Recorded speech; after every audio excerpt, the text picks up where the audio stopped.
კიდევ ერთხელ მოგესალმებით, კომერსანტის დილა აგრძელებს თქვენთვის მუშაობას და ტრადიციული რუბრიკის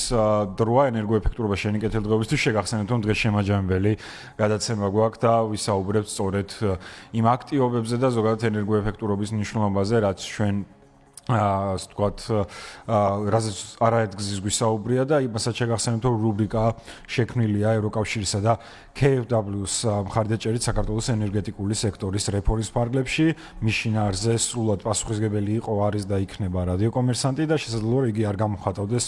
ევროკავშირისა და პროექტის პარტნიორი ორგანიზაციების შეხედულებებს და რამაზ გერლიანი შემოგვიერთდება სულ მალე და მასთან ერთად განვიხილავთ კიდევ ერთხელ ენერგოეფექტურობის მნიშვნელობას. ბატონ რამაზ, მოგესალმებით, მადლობა გადაცემაში სტუმრობისთვის.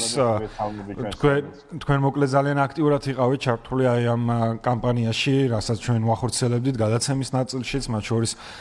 თქვენ შესაბამისად გახსენით სალექციო ციკლიც კოლეჯ კონსტრუქტორში ჩვენი აქტივობის ფარგლებში. მოდი კიდევ ერთხელ ვისაუბროთ ამ კამპანიის და ზოგადად მნიშვნელობაზე ენერგოეფექტურობის. რაოდენ მნიშვნელოვანია თუნდაც კომუნიკაცია საზოგადოებასთან, ინფორმით, რა ფორმაც ახლა ეს იყო და რატომ არის მნიშვნელოვანი რომ ცნობიერება ენერგოეფექტურობის მიმართულებით ავამაყობთ. კიდევ ერთხელ მოგესალმებით, მადლობა ამ შესაძლებლობისთვის. რაც შეეხება უშუალოდ ენერგოეფექტურობას, რასაკვირველია ის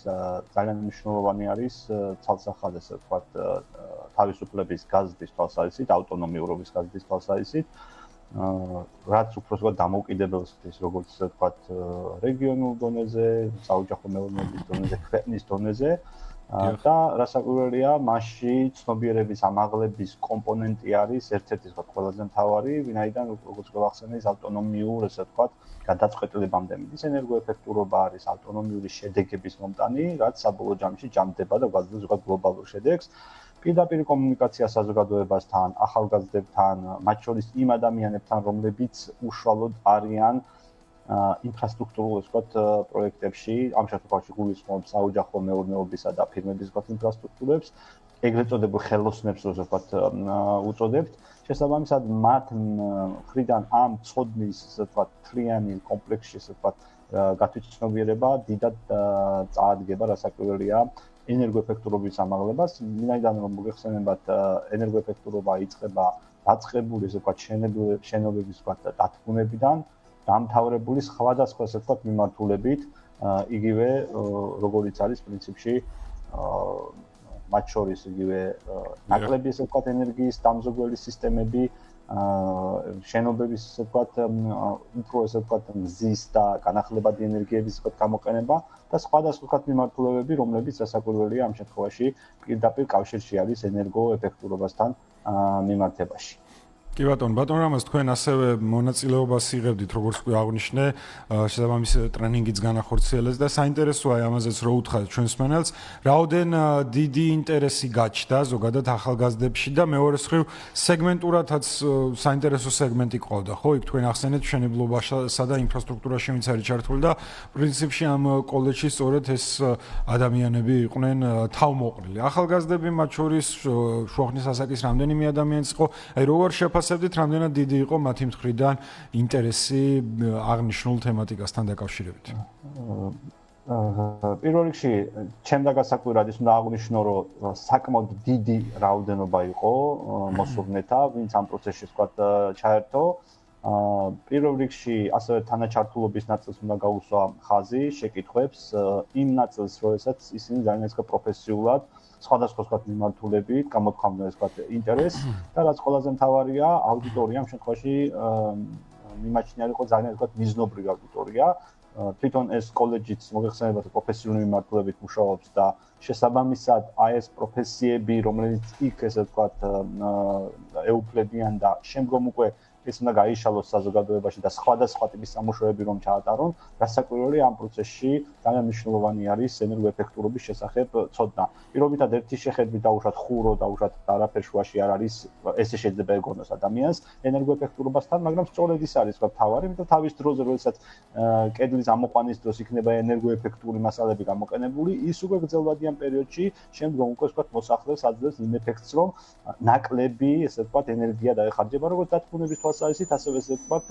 თუნდაც ზოგადად გაგრძელების თვალსაზრისით. მათ შორის ეკოლოგიური თვალსაზრისით მნიშვნელოვანი არის რიგი ესე ვთქვათ კომპონენტები და დიდი მასალები, რომლებიც პარალელურად არის თქო ენერგოეფექტური. ამიტომ სწორედ აი ცოდნის ზოგადად გავრცელება არის ყველაზე მთავარი და რიგ შემთხვევაში ალბათ თუნდაც რაოდენობა გასაკვირიც არ უნდა იყოს, ზოგადად ენერგოეფექტურობის პოლიტიკა არ არის იაფი პოლიტიკა, მაგრამ არის განყენებული შემთხვევები, როდესაც ამ პოლიტიკის ამ მასალების გამოყენება ამ პოლიტიკიდან გამომდინარე ზოგჯერ უფრო იაფიც კი არის ვიდრე ზოგადად ტრადიციული არაენერგოეფექტური, ესე ვთქვათ, მასალების გამოყენება და ამიტომაც სწორედ მათი მხრიდან ეს ინტერესი ძალიან დიდი იყო, როგორც მათ შორის უკვე საფასო ნაწილთან, იგივე ენერგოეფექტურასთან მიმართებაში. კი ბატონო, რამაზ, ასევე მინდა გითხოთ ზოგადად თქვენ ამ თემატიკების ირგვლივ წვანა, ეკონომიკის ირგვლივ და ასე შემდეგ ძალიან ბევრს მუშაობ და საინტერესოა თქვენი თვალიდან ახული ტენდენცია ცნობიერების ამაღლების თვალსაზრისით. მიდის ქვეყანა წინ, დგავს თუ არა წინ ნაბიჯებს აი ამ მიმართულებით, რომ ამაზეც დავიწყოთ ფიქრი, იმიტომ რომ გვინდა არ გვინდა მაინც ესე აქტიურად დღის წესრიგში სულ არ ყოფილა, ხო, ესეთი თემები, მაგრამ ტენდენცია როგორია, როგორ ფიქრობთ, რამდენად აქტიურად მიმდინარეობს ზოგადად ცნობიერების ამაღლება საზოგადოებაში, აღქმები როგორია? ცნობიერების ამაღლებას რაც შეეხება უშუალოდ ვთქვათ ქვეყნის მასშტაბით, პრაქტიკულად ამ ნაწილში ცოტა ჩავარდნა გვაქვს, მოდი პირდაპირ ვთქვათ, უნდა ვაღიაროთ, თუნდაც ეს იმ უკავშირიდან და ასე ვთქვათ, საზოგადოებასთან კონტაქტიდანაც ვთქვათ შეინიშნება, რაც იმას ნიშნავს, რომ სამუშაო არის საკმაოდ ასე ვთქვათ ბევრი, პირველ რიგში მათ შორის იგივე ცენტრალურ დონეზე, სტრატეგიის ვთქვათ დონეზე, მე რეგიონალურ დონეზე და რასაკვირველია, მე უშუალოდ ეს პარალელ რეჟიმში უნდა ხდებოდეს საზოგადოებასთან სწავლების დონეზე, ეს იქნება ასე ვთქვათ უმაღლესი სასწავლებლების სკოლის ასე ვთქვათ პერიოდი, თუ უშუალოდ ვთქვათ პროფესიული სასწავლებლები და მთლიანად საზოგადოება, იმიტომ აი ეს ცნობიერების ამაღლება არის თავარი ასე ვთქვათ ნაწილი, სტრატეგია შეიძლება ქონდეს, მასალები შეიძლება არსებობდეს ბაზარზე, მაგრამ შესაბამისი ცოდნა, შესაბამისი ასე ვთქვათ კომბინაცია თუ არ არის ამის შესახებ ასე ვთქვათ მიწოდებული საზოგადოებაზე, რა შედეგებზე გავნენ, როგორ სად შეიძლება ასე ვთქვათ გავუქ და საბოლოო ჯამში გლობალური სურათის დანახვის თვალსაზრისით მათ არ გაათვითცნობიერეს, რომ ენერგოეფექტურობა არამხოლოდ ინდივიდუალურ დონეზე, არამედ რეგიონის მასშტაბით, მათ შორის სოფლიო მასშტაბით ინკლუზიურია და ნებისმიერი 1 ვთქვათ კილოვატი ან ნებისმიერი 1 კუბის ვთქვათ დაზოგილი ასე ვთქვათ აირის წვა ეს თლიანად ეკოლოგიას ასე ვთქვათ აუმჯობესებს და შესაბამისად ეს უკვე შედეგი არის ინკლუზიური როგორც ადგილობრივ დონეზე ასევე რასაკვირველია მთლიანად სამყაროსთვის და ეს ცნობიერება რასაკვირველია ამ მიმართულებით ჩვენს ქვეყანაში იმ ასე ვთქვათ დონეზე არ დგას როგორც პირობითად იგივე ევროპის ქვეყნები თუნდაც განვითარებული აზიის თუ ასე ვთქვათ ამერიკის რიგი ქვეყნები როგორც არის პირობითად კანადა და სხვა ქვეყნები ამიტომაც სწორედ ეს ძალიან მნიშვნელოვანი არის რომ აი ეს ცნობიერების ამაღლება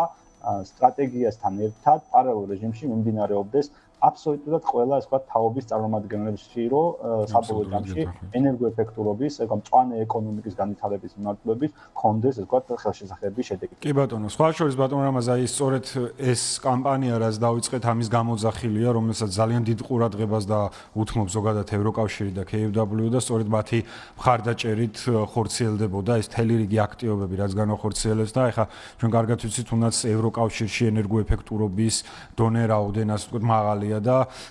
შედარებითობის თვალსაზრისით სხვა ქვეყნებთან მიმართებაში ბუნებრივია და რასაკვირველია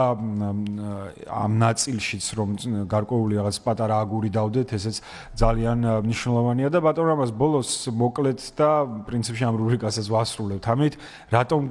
უნდა გავხდეთ ენერგოეფექტური კიდევ ერთხელ შევაჯამოთ ჩვენი ძვირფასი მსმენელისთვის და შემდგომ შეგვიძლია დავასრულოთ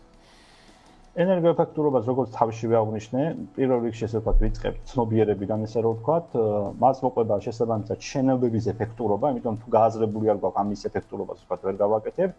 მას მოყვება რასაკვირველია საყოფაცხოვრებო ტექნიკიდან დაწყებული ესე ვთქვათ, სხვა ასე ვთქვათ, გამოყენებადი ტექნიკის, ეგრეთ წოდებული დამზოგვრელი ვთქვათ, ტექნიკა დანადგარების გამოყენება, პლუს ამას განათება და ბოლოს რასაკვირველია, აბსოლუტურად უნდა იყოს ჩართული ამაში ენერგოდამზოგვრელი სისტემები და ეს ყველაფერი ერთად კომპლექსში გვაძლევს იმის შესაძლებლობას, რომ პირველ რიგში ჩვენი ესე ვთქვათ საოჯახო ბიუჯეტი იქნება თუ ფირმის ბიუჯეტი იქნება იყოს ესე ვთქვათ ოპტიმალურად რაციონალურად ვთქვათ გამოყენებული და გრძელვადიან პერიოდში დავრჩეს ვთქვათ მოგებული მეორე მხრივ გარემო რომელშიც ჩვენ ცხოვრობთ ეს იყოს ვთქვათ ჯანსაღი და მესამე ის რომ ეს არა მხოლოდ ჩვენთვის ანუ ინდივიდუალური ვთქვათ სუბიექტისთვის ინდივიდუალური პირისთვის არის სასარგებლო არამედ ეს არის სასარგებლო მთლიანად ეს ვთქვათ რეგიონისთვის მთლიანად თემისთვის მთლიანად ეს ვთქვათ ქვეყნისთვის და საბოლოო ჯამში გავდივართ რომ ეს ყველაფერი გადის გლობალურ ვთქვათ მასშტაბზე და სწორედ ეს ის ბენეფიტებია რომლისკენაც ტრენდი ეგრეთ წოდებული ცივილური სამყაროს ვთქვათ მისწრაფის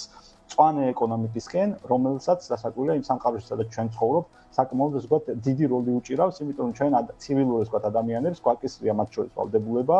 ეკონომიკურ კეთილდღეობასთან ერთად მათ შორის ამ კეთილდღეობის გრძელვადიან ესე ვთქვათ ნაწილზეც ვიფიქროთ და გრძელვადიანი ნაწილი არის ის რომ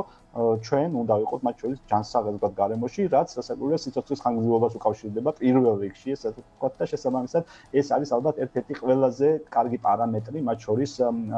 ეკონომიკური სიკეთეების სწორად ესე ვთქვათ გამოყენების მიმართულებით. კი ბატონო, ძალიან დიდი მადლობა ბატონო რამაზ თქვენ მოკლედ ხარდაჭერისთვის და ესე აქტიურად ჩართულობისთვის. ნამდვილად ძალიან ბევრი საინტერესო პროექტი განხორციელდა მოკლედ ამ სამი თვის განმავლობაში და იმედია რომ ენერგოეფექტურობის შესახებ ძალიან ბევრი ადამიანს თუნდაც ამ ეთერის საშუალებით მოგაწოდეთ ცოდნა სხვადასხვა მიმართულებით. მოკლედ ამ რუბრიკას ახორციელებდა და მხარდაჭერი იყო ევროკავშირი, ფინანსური მხარდაჭერი და KfW, საქართველოს ენერგეტიკული სექტორის რეფორმის ფარგლებში მოხდა პროექტის აღნიშნული პროექტის ერთგვარი დაფინანსებაც და ძალიან დიდი მადლობა კვლავ მათ ესეთი მნიშვნელოვანი ასე ვთქვათ გადაწყვეტილებისთვის და მნიშვნელოვანი საქმიანობისთვის. ეს რუბრიკა დასრულებულია. კიდევ ერთხელ დიდი მადლობა ყველას, ვინც აქტიურად გვისმენდით.